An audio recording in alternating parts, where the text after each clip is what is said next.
ಇನ್ನು ಬಿಡದಿಯಲ್ಲಿ ತಮ್ಮ ಜಾಗಕ್ಕೋಸ್ಕರ ರೈತರು ಒಂದು ಕಡೆ ಹೋರಾಟ ಮಾಡ್ತಾ ಇದ್ದಾರೆ. ನೆಲಮಂಗಲ ತಾಲೂಕು ಕಚೇರಿ ಮುಂದೆ ರೈತರು ಧರಣಿಯನ್ನು ಮಾಡ್ತಾ ಇದ್ದಾರೆ. PDO, RI, ತಹಶೀಲ್ದಾರ್ ವಿರುದ್ಧ ಭ್ರಷ್ಟಾಚಾರದ ಆರೋಪವನ್ನು ರೈತರು ಮಾಡ್ತಾ ಇದ್ದಾರೆ. ನೋಡಿ, ಎಲ್ಲ ಕಡೆನೂ ರೈತರು ಹೋರಾಟವೇ ನಡೀತಾ ಇದೆ. ನೆಲಮಂಗಲ ತಾಲೂಕು ಕಚೇರಿ ಮುಂದೆ ರೈತರು ಧರಣಿಯನ್ನು ಮಾಡ್ತಾ ಇರುವಂಥದ್ದು ಭ್ರಷ್ಟಾಚಾರವನ್ನು ಖಂಡಿಸಿ. PDO, RI, ತಹಶೀಲ್ದಾರ್ ವಿರುದ್ಧ ಭ್ರಷ್ಟಾಚಾರದ ಆರೋಪ ಈಗ ಕೇಳಿ ಬಂದಿದೆ. ರೈತರು ಹಾಗೂ ರಾಷ್ಟ್ರೀಯ ಕಿಸಾನ್ ಸಂಘಟನೆಯಿಂದ ಪ್ರತಿಭಟನೆ ನಡೀತಾ ಇದೆ. ಕಂದಾಯ ಇಲಾಖೆ ರಾಜಾರೋಷದಿಂದ ಲೂಟಿ ಮಾಡ್ತಾ ಇದೆ. ರೈತರಿಗೆ ಸಿಗಬೇಕಾದಂತಹ ಬೆನಿಫಿಟ್ ಈಗ ಅಧಿಕಾರಿಗಳು ತಿಂದು ತೇಗ್ತಾ ಇದ್ದಾರೆ. ನೆಲಮಂಗಲ ಪ್ರಾಧಿಕಾರದ ಅಕ್ರಮಗಳಿಗೂ ಕೇಸ್ ದಾಖಲಾಗಿಲ್ಲ. ಇದನ್ನು ರೈತರು ಈಗ ಪ್ರಶ್ನೆ ಎತ್ತಿದ್ದಾರೆ, ವಾಯ್ಸ್ ರೈಸ್ ಮಾಡಿದ್ದಾರೆ. ತಹಶೀಲ್ದಾರ್ ಮಲ್ಲೇಶ್ ಬೀರಪ್ಪ ವಿರುದ್ಧ ಈಗ ಘೋಷಣೆ ಕೂಗಿ ಆಕ್ರೋಶ ವ್ಯಕ್ತವಾಗ್ತಾ ಇದೆ. ಇನ್ನು ಓಬಳಾಪುರದಲ್ಲಿ ಭೂಸ್ವಾಧೀನಕ್ಕೆ 2 ಬಾರಿ ಪರಿಹಾರ ಅನ್ನುವಂಥ ಮಾತುಗಳು ಕೂಡ ಕೇಳಿ ಬರ್ತಾ ಇದೆ. ರೈತರಿಗೆ ಎಲ್ಲಿ ಹೋದರೂ ಕೂಡ ಬರೀ ಕಷ್ಟವೇ. ನೋಡಿ, ಬರೀ ಹಸಿರು ಶಾಲ್ ಹಾಕ್ಕೊಂಡು ಒಂದಿಷ್ಟು ಸ್ಲೋಗನ್ಗಳನ್ನ ಇಟ್ಕೊಂಡು ಪ್ರತಿಭಟನೆಯನ್ನು ಮಾಡ್ತಾರೆ ಹೊರತು ಅವರಿಗೆ ಸಿಗಬೇಕಾದಂಥ ಸವಲತ್ತುಗಳು ಸಿಗಲ್ಲ. ಈಗ ಕೇಂದ್ರ ಮತ್ತು ರಾಜ್ಯ ಸರ್ಕಾರದ ಅನೇಕ ಯೋಜನೆಗಳಿದ್ದಾವೆ. ರೈತರಿಗೆ, ಕೂಲಿ ಕಾರ್ಮಿಕರಿಗೆ, ಬಡವರಿಗೆ ಅದು ಪ್ರಯೋಜನ ಆಗಲಿ ಅಂತ ಯೋಜನೆಗಳನ್ನು ಮಾಡ್ತಾರೆ. ಆ ಯೋಜನೆಗಳು ಜನರ ಕೈಗೆ ತಲುಪೋದಿರಲಿ, ಅದ್ರ ಬಗ್ಗೆ ಎಷ್ಟೋ ಜನಗಳಿಗೆ ಯೋಜನೆ ಇದೆ ಅಂತಲೇ ಗೊತ್ತಿಲ್ಲ. ಅಷ್ಟರ ಮಟ್ಟಿಗೆ ಭ್ರಷ್ಟಾಚಾರ ನಡೀತಾ ಇದೆ. ನೋಡಿ, PDO ಅಂದರೆ ಏನು? Panchayat development officer. ಆದರೆ ಅವರು ಪಂಚಾಯತ್ ಡೆವಲಪ್ಮೆಂಟ್ ಆಫೀಸರ್ ಅಲ್ಲ. ತಮ್ಮ ಡೆವಲಪ್ಮೆಂಟ್ ಮಾಡ್ಕೊಳ್ತಾ ಇದ್ದಾರೆ, ತಮ್ಮ ಅಭಿವೃದ್ಧಿ ಮಾಡ್ಕೊಳ್ತಾ ಇದ್ದಾರೆ. ಆ ರೈತರಿಗೆ ಬರಬೇಕಾದಂತಹ ಆ ಯೋಜನೆಯ ಹಣ ತಮ್ಮ ಕಿಸೆಗೆ ಹೋಗ್ತಾ ಇದೆ. ಜೊತೆಗೆ ತಹಶೀಲ್ದಾರ್ ಇರ್ಬೋದು, RI ಇರ್ಬೋದು, ಇವರೆಲ್ಲರ ವಿರುದ್ಧನೂ ಕೂಡ ಇವತ್ತು ನೋಡಿ ಮಹಾತ್ಮ ಗಾಂಧೀಜಿಯವರ ಫೋಟೋವನ್ನು ಇಟ್ಟು ಇವತ್ತು ಪ್ರತಿಭಟನೆ ಮಾಡ್ತಾ ಇದ್ದಾರೆ. ಸತ್ಯಮೇವ ಜಯತೆ ಅಂದರು ಮಹಾತ್ಮ ಗಾಂಧೀಜಿ. ಸ್ವಾತಂತ್ರ್ಯಕ್ಕೋಸ್ಕರ ಹೋರಾಡಿದಂತಹ ಮಹಾತ್ಮ ಗಾಂಧೀಜಿಯವರ ಫೋಟೋವನ್ನು ಹಿಡಿದು ಇವತ್ತು ಪ್ರತಿಭಟನೆಯನ್ನು ಮಾಡ್ತಾ ಇದ್ದಾರೆ. ಇವತ್ತು ಮಹಾತ್ಮ ಗಾಂಧೀಜಿ ಫೋಟೋ ಅಧಿಕಾರಿಗಳ ಒಂದು ಕಚೇರಿಯಲ್ಲೂ ಕೂಡ ಇರ್ತದೆ, ಅಂಬೇಡ್ಕರ್ ಫೋಟೋ ಇರ್ತದೆ. ಅಂಥ ಮಹಾತ್ಮರ ಫೋಟೋದ ಮುಂದೆ ಭ್ರಷ್ಟಾಚಾರ ಮಾಡ್ತಾರೆ. ಇವರಿಗೆ ನೀವು ಎಷ್ಟು ಈ ಥರ ಪ್ರತಿಭಟನೆ ಮಾಡಿದರೂ ಕೂಡ ಲಜ್ಜೆಗೆಟ್ಟವರು, ಎಮ್ಮೆ ಚರ್ಮದವರು, ಅವರಿಗೆ ಕಿವಿ ಮಂದ ಆಗಿರ್ತದೆ, ಕೇಳಿಸಲ್ಲ. ಹಾಗಾಗಿ ಈ ಎಲ್ಲ ಅಧಿಕಾರಿಗಳು ಏನು ಗೊತ್ತಾ, ಈ ಭ್ರಷ್ಟಾಚಾರ ಮಾಡಬೇಕು ಅಂತಲೇ ಇರ್ತಾರೆ. ಅದು ಎಷ್ಟೋ ಅಧಿಕಾರಿಗಳಿಗೆ ಟ್ರಾನ್ಸ್ಫರೇ ಇರಲ್ಲ, ಅಲ್ಲೇ ಉಳ್ಕೊಂಡಿರ್ತಾರೆ. ಅವ್ರಿಗೆ ಟ್ರಾನ್ಸ್ಫರ್ ಮಾಡಿಕೊಂಡ್ರು ಮತ್ತು ಅಲ್ಲೇ ಹಾಕ್ಸ್ಕೊಂಡು ಕೆಲಸ ಮಾಡ್ತಾ ಇರ್ತಾರೆ. ಯಾಕಂದರೆ ಬೇರೆ ಕಡೆ ಹೋಗಿಬಿಟ್ರೆ ನಮಗೆ ಲಂಚ ಹೊಡೆಯೋಕ್ಕಾಗಲ್ಲ, ಭ್ರಷ್ಟಾಚಾರ ಮಾಡೋಕ್ಕಾಗಲ್ಲ ಅನ್ನುವಂಥದ್ದು ಅವ್ರಿಗೆ ಚೆನ್ನಾಗಿ ಅರ್ಥ ಆಗಿರ್ತದೆ. ನೀವು ಇಲ್ಲಿ ಬಿಸಿಲು, ಬೆಂಕಿ, ಚಳಿ, ಮಳೆ, ಗಾಳಿ ಲೆಕ್ಕಿಸದೆ ಪ್ರತಿಭಟನೆಯನ್ನು ಮಾಡ್ತಾ ಇದ್ದೀರಾ. ನಿಮಗೆ ಸೇರಬೇಕಾದಂತಹ ಹಣ, ನಿಮ್ಮ ಅನುಕೂಲಕ್ಕೆ ಸರ್ಕಾರ ಮಾಡಿದಂಥ ಯೋಜನೆಗಳು ನಿಮಗೆ ಸಿಗ್ತಾ ಇಲ್ಲ.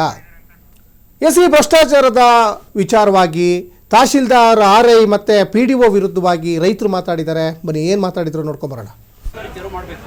ಅದು ಒತ್ತುವರಿ ತೆರವು ಹೈಕೋರ್ಟ್ ಆದೇಶ ಆಗಿದೆ. ಟೈಮ್ ತೊಗೊಂಡು 15 ಡೇಸು ಅದಕ್ಕೆ ಆರ್ಡರ್ ಮಾಡಿ ಕೊಟ್ಟಿದ್ದೀನಿ, ಫೈನಲ್ ಅಂತ ಹೇಳ್ಕೊಟ್ಟಿದ್ದೀನಿ. ಆ ವಿಚಾರ ನನಗೆ ಗೊತ್ತಿಲ್ಲ. ಇದು ಬಿಟ್ಟರೆ ಬೇರೆ ಯಾವ ವಿಚಾರ ಇಲ್ಲ. ಅದು ಬಿಟ್ಟು ಬೇರೆ ಏನು ವಿಚಾರ ಇತ್ತು ನಾನು ಹೇಳಿ, ನಾವೇನು ತಪ್ಪು ಮಾಡ್ತೀವಿ, ನಮ್ಮ ಆಕೆ ವಿರುದ್ಧ ಧಿಕ್ಕಾರಕ್ಕೆ ಹೋಗ್ತಿದ್ರಲ್ಲ, ಅದು ಯಾವುದು ಅಂತ ಸಾಬೀತುಪಡಿಸ್ಬೇಕಲ್ವಾ? ನೋಡ್ರಿ, ನಾನು ಭೀಮಾಯವರೇ ಒಂದು ಮಾತು ಹೇಳ್ತೀನಿ, ಆತ್ಮಸಾಕ್ಷಿಯಾಗಿ ರೈತರಿಗೆ ಕೆಲಸ ಮಾಡ್ಕೊಡ್ತೀನಿ. ಒಬ್ಬ ರೈತ ಬಂದ್ಬಿಟ್ಟು ಇಂಥ ಕೆಲಸ ಆಗಿಲ್ಲ ಅಂತ ಹೇಳಿದ್ರೆ ರಾತ್ರಿ 10 ಗಂಟೆ ಕೂತ್ಕೊಂಡು ಕೆಲಸ ಮಾಡ್ಕೊಡ್ತೀನಿ. ಸುಮ್ಮನೆ ನೀವು ಸೆನ್ಸ್ ಮಾಡಿ ಕೆಲಸ ಮಾಡೋ ವ್ಯಕ್ತಿಗಳಿಗೆ ನೀವು ಧಿಕ್ಕಾರಕ್ಕೆ ಹೋಗಿ ನೀವು ನಮ್ದು ಸ್ಪಿರಿಟ್ ಕಡಿಮೆ ಮಾಡಿದ್ರೆ ಹೋಗ್ತೇವೆ. ಬೇರೆ ಯಾವ ತಸಲು ಚೆನ್ನಾಗಿ ನೋಡಿ ಅದೆಲ್ಲ ಬೇಡ. ಯಾಕೆ ಗೊತ್ತಾ, ಆತ್ಮಸಾಕ್ಷಿ ಕೆಲಸ ಮಾಡ್ತಾ ಇದೀನಿ, ಹಗಲು ರಾತ್ರಿ ಮಾಡ್ತಾ ಇದೀವಿ, ನಮ್ಗೆ ಆರೋಗ್ಯ ಸರಿ ಇಲ್ಲದ ಬಂದು ಮಾಡ್ತಾ ಇದೀವಿ. ಇವ್ರು ಈ ಥರ ಎಲ್ಲ ಮಾಡಿದ್ರೆ ತಪ್ಪಾಗುತ್ತೆ. ರೈತ ಕೇಳಿ, ಓಪನ್ ಆಗಿ ಹೇಳ್ತೀನಿ, ಮೀಡಿಯಾ ಮುಂದೆ ಇಂಥ ಒಬ್ಬ ರೈತನ ಕೆಲಸ ಮಾಡಿಕೊಟ್ಟಿಲ್ಲ ಅಂತ ಅಥವಾ ಹೇಳಿ ಅಂತ ಬಂದು ಹೇಳಿ ನಾನು ಹೇಳ್ತೀನಿ. ಯಾವುದೋ ನೋಡ್ರಿ ಒಂದು ಟೆಕ್ನಿಕಲ್ ಇಶ್ಯೂಸಿಂದ ಲೇಟ್ ಆಗಿರ್ಬೋದು, ಒಂದು ಡಿಲೇ ಆಗಿರ್ಬೋದು. ಅದು ಬಿಟ್ಟರೆ ಉದ್ದೇಶಪೂರ್ವಕ ಯಾರೋ ರೈತರಿಗೆ ಕೆಲಸ ಮಾಡಿಕೊಟ್ಟಿಲ್ಲ, ಯಾರಿಗೂ ರೆಸ್ಪಾನ್ಸ್ ಮಾಡಿಲ್ಲ ಅಂದರೆ ಒಬ್ಬ ರೈತರಿಗೆ ಹೇಳ್ತಾರೆ. ಮಂಡಲ್ 210 ಸರ್ವೆ ನಂಬರ್ ವಿಚಾರ ನೋಡ್ರಿ, ಹೈಕೋರ್ಟ್ ಲೋಕಾಯುಕ್ತಲ್ಲಿ ಕೇಸ್ ಇದೆ, ಹೈಕೋರ್ಟಲ್ಲಿ ಕೇಸ್ ಇದೆ. ಸಮಯಾವಕಾಶ ಕೇಳಿದ್ದಾರೆ, ಅಲ್ಲೂ ಸೇತುವೆ ಹೊಡಿಬೇಕಂತ ಹೇಳ್ತಾ ಇದ್ದಾರೆ. ನಮ್ಮ 15 ಡೇಸ್ ಟೈಮ್ ಕೇಳಿದ್ರೆ 15 ಡೇಸ್ ಟೈಮ್ ಅದೇ ವಿಚಾರ ಹೇಳ್ತಿಲ್ಲ. ಸೇತುವೆ ಹೊಡಿಬೇಕಂತ ಇವ್ರಿಗೆ ಉದ್ದೇಶ ಇದೆ, ಕೇಸ್ ಕೇಳಿದ್ರೆ 15 ಡೇಸ್ ಟೈಮ್ ತೊಗೊಂಡಿದ್ದಾರೆ. 15 ದಿವಸ ಟೈಮ್ ಆಗೋವರೆಗೆ ನಾನು ಏನೂ ಮಾಡಲ್ಲ. 15 ದಿವಸ ಟೈಮ್ ಆದ್ಮೇಲೆ ಮಾಡಿ ಬಂದು ಕೇಳಿ ಅಂತ ಹೇಳ್ತೀನಿ. ಏನು ವಸತಿ ಯೋಜನೆ?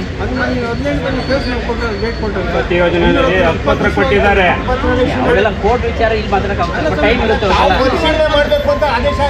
ಮಾಡ್ತೀನಿ, ಪರಿಶೀಲನೆ ಮಾಡೋಣಲ್ಲ. ಯಾಕೆ ಮಾಡಲ್ಲ ಅಂತ ಹೇಳಿದೇನಾ? ಒಂದು ಏನ್ರ ಮಂಡಲ್ ಬಗ್ಗೆ ವಿಚಾರ ಬರ್ತೀನಿ, ಕೂಲ್ ಆಗಿರ್ಬೇಕು. ಆಯ್ತು, ನೋಡ್ರಿ ಸರ್. ಇನ್ನೊಂದು ಕೂಲ್ ಆಗಿ ನೀವು NDN ಅವ್ರ ಮೇಲೆ ನೀವು ಕೇಸ್ ಹಾಕ್ಬೇಕಾಗಿತ್ತು. ಕಾರಣ ಹೇಳ್ತೀನಿ, ಅವ್ರು ಏನು ಮಾಡ್ತಾರೆ ಅಂತ. ಆಗಿದೆ ತೆರವು ಮಾಡ್ತೀರಂತ ಅವ್ರು ಸಮಯ ಕೇಳಿದರೆ ಸಮಯ ಕೊಟ್ಟಿದ್ದಾರೆ. ಇದೆಲ್ಲ ಮತ್ತೆ ಇಲ್ಲಿ ಬಂದಿರೋ ರೈತರಿಗೆಲ್ಲ ನಿಮ್ಗೆ ಯಾವ್ದಾದ್ರು ಸಮಸ್ಯೆಗಳು ಬಗೆಹರಿದಿಲ್ಲ ನೀವು ಇಟ್ಕೊಳ್ಳಿ. ಒಂದು ರೈತರ ಸಮಸ್ಯೆ ಬಗೆಹರಿಸ್ಕೊಡ್ತೀನಿ. ಮಧ್ಯಾಹ್ನ 3:30 ಬರ್ತೇನೆ. ನಿಮ್ಗೆ ಏನು ಕೆಲಸ ಆಗಿದೆ ಅಂದರೆ ನನ್ನ ಹತ್ರ ಬರ್ರಿ. ರಾತ್ರಿ 10 ಗಂಟೆ ಆದ್ರೆ ಎಲ್ಲರೂ ಕೆಲಸ ಮಾಡ್ಕೊಂಡು ಬರ್ರಿ. ನೋಡಿ, ಇದು ಆಕ್ಸಿಡೆಂಟ್ ಪ್ರೊಸೀಜರ್ ಇರುತ್ತೆ, ದಯವಿಟ್ಟು ಅರ್ಥ ಮಾಡ್ಕೊಳ್ಳಿ. ಡೈರೆಕ್ಟ್ ನೀವು ಕೊಟ್ಟ ನಾನು ಅಪ್ರೂವ್ ಮಾಡಿದ್ದೆ ಒಂದು ದಿವಸ ಹೇಳ್ರಿ, ಇದು ಮಾಡಿರಿ. ನಾನು ಹೇಳೋದು ಬಾರ್ದು ನ್ಯಾಯ ಕೊಡಬೇಕು. ನನ್ನ ಹತ್ರ ಬಂದು ನ್ಯಾಯ ಕೇಳ್ತಾರೆ. ಹೇಳ್ರಿ, ನಾವು ಕಾನೂನಾತ್ಮಕ ಮಾಡಬೇಕು. ಒಂದಿಷ್ಟು ಲೇಟ್ ಆಗ್ಬೋದು, ಒಟ್ಟು ಕಾನೂನು ಆದೇಶ ಮಾಡಿಕೊಟ್ಟಿದ್ದೀನಿ ರೈಟಿಂಗಲ್ಲಿ. ಒತ್ತುವರಿ ಆಗಿದೆ ತೆರವು ಮಾಡ್ತೀರಂತ ಅವರು ಸಮಯ ಕೇಳಿದರೆ ಸಮಯ ಕೊಟ್ಟಿದ್ದಾರೆ. ಇದೆಲ್ಲ ಮತ್ತೆ ಇಲ್ಲಿ ಬಂದಿರೋ ರೈತರಿಗೆಲ್ಲ ನಿಮ್ಗೆ ಯಾವ್ದಾದ್ರು ಸಮಸ್ಯೆಗಳು ಬಗೆಹರಿದಿಲ್ಲ ಅಂದರೆ ನೀವು ಇಟ್ಕೊಳ್ಳಿ. ಒಂದು ರೈತರ ಸಮಸ್ಯೆ ಬಗೆಹರಿಸ್ಕೊಡ್ತೀನಿ. ಮಧ್ಯಾಹ್ನ 3:30 ಬರ್ತೇನೆ. ನಿಮ್ಗೆ ಏನು ಕೆಲಸ ಆಗಿದೆ ಅಂದರೆ ನನ್ನ ಹತ್ರ ಬರ್ರಿ. ರಾತ್ರಿ 10 ಗಂಟೆ ಆದ್ರೆ ಎಲ್ಲರೂ ಕೆಲಸ ಮಾಡ್ಕೊಂಡು ಬರ್ರಿ. ನೋಡಿ, ಇದು ಆಕ್ಸಿಡೆಂಟ್ ಪ್ರೊಸೀಜರ್ ಇರುತ್ತೆ, ದಯವಿಟ್ಟು ಅರ್ಥ ಮಾಡ್ಕೊಳ್ಳಿ. ಡೈರೆಕ್ಟ್ ನೀವು ಕೊಟ್ಟ ನಾನು ಅಪ್ರೂವ್ ಮಾಡಿದ್ದೆ ಒಂದು ದಿವಸ ಹೇಳ್ರಿ, ಇದು ಮಾಡಿರಿ. ನಾನು ಹೇಳೋದು ಬಾರ್ದು ನ್ಯಾಯ ಕೊಡಬೇಕು. ನನ್ನ ಹತ್ರ ಬಂದು ನ್ಯಾಯ ಕೇಳ್ತಾರೆ. ಹೇಳ್ರಿ, ನಾವು ಕಾನೂನಾತ್ಮಕ ಮಾಡಬೇಕು. ಒಂದಿಷ್ಟು ಲೇಟ್ ಆಗ್ಬೋದು, ಒಟ್ಟು ಕಾನೂನು ಆದೇಶ ಮಾಡಿಕೊಟ್ಟಿದ್ದೀನಿ ರೈಟಿಂಗಲ್ಲಿ. ಒತ್ತುವರಿ ಆಗಿದೆ ತೆರವು ಮಾಡ್ತೀರಂತ ಅವರು ಸಮಯ ಕೇಳಿದರೆ ಸಮಯ ಕೊಟ್ಟಿದ್ದಾರೆ. ಇದೆಲ್ಲ ಮತ್ತೆ ಇಲ್ಲಿ ಬಂದಿರೋ ರೈತರಿಗೆಲ್ಲ ನಿಮ್ಗೆ ಯಾವ್ದಾದ್ರು ಸಮಸ್ಯೆಗಳು ಬಗೆಹರಿದಿಲ್ಲ ಅಂದರೆ ನೀವು ಇಟ್ಕೊಳ್ಳಿ. ಒಂದು ರೈತರ ಸಮಸ್ಯೆ ಬಗೆಹರಿಸ್ಕೊಡ್ತೀನಿ. ಮಧ್ಯಾಹ್ನ 3:30 ಬರ್ತೇನೆ. ನಿಮ್ಗೆ ಏನು ಕೆಲಸ ಆಗಿದೆ ಅಂದರೆ ನನ್ನ ಹತ್ರ ಬರ್ರಿ. ರಾತ್ರಿ 10 ಗಂಟೆ ಆದ್ರೆ ಎಲ್ಲರೂ ಕೆಲಸ ಮಾಡ್ಕೊಂಡು ಬರ್ರಿ.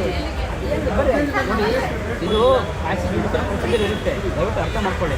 ಡೈರೆಕ್ಟ್ ನೀವು ಕೊಟ್ಟ ನಾನು ಅಪ್ರೂವ್ ಮಾಡಿದ್ದೆ ಒಂದು ದಿವಸ ಹೇಳ್ರಿ, ಇದು ಮಾಡಿರಿ. ನಾನು ಹೇಳೋದು ಬಾರ್ದು ನ್ಯಾಯ ಕೊಡಬೇಕು. ನನ್ನ ಹತ್ರ ಬಂದು ನ್ಯಾಯ ಕೇಳ್ತಾರೆ. ಹೇಳ್ರಿ, ನಾವು ಕಾನೂನಾತ್ಮಕ ಮಾಡಬೇಕು. ಒಂದಿಷ್ಟು ಲೇಟ್ ಆಗ್ಬೋದು, ಒಟ್ಟು ಕಾನೂನು ಆದೇಶ ಮಾಡಿಕೊಟ್ಟಿದ್ದೀನಿ ರೈಟಿಂಗಲ್ಲಿ. ಒತ್ತುವರಿ ಆಗಿದೆ ತೆರವು ಮಾಡ್ತೀರಂತ ಅವರು ಸಮಯ ಕೇಳಿದರೆ ಸಮಯ ಕೊಟ್ಟಿದ್ದಾರೆ.